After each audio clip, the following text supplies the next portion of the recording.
हम मैथिली भक्ति सब गोटे के प्रणाम करै छी। आई हम एकटा फेर से बहुत पुरान पावन के गीत सुनाब रहल छी। आशा अछि गीत अपने सब आदमी के नीक लागत।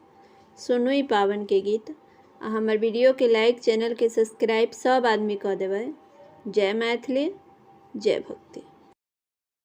पाबनि एक हम पूजब महादेव, आनि दिया सब रंग साड़ी महादेव, आनि दिया सब रंग साड़ी महादेव।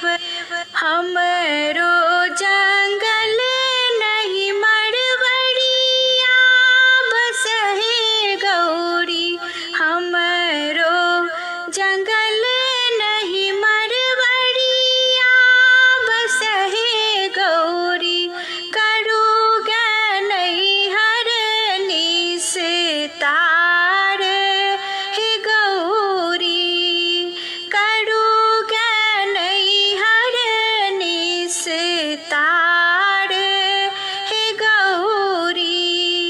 पाबनि एक हम पूजब महादेव, आनि दिया सब रंग चूड़ी महादेव, आनि दिया सब रंग चूड़ी।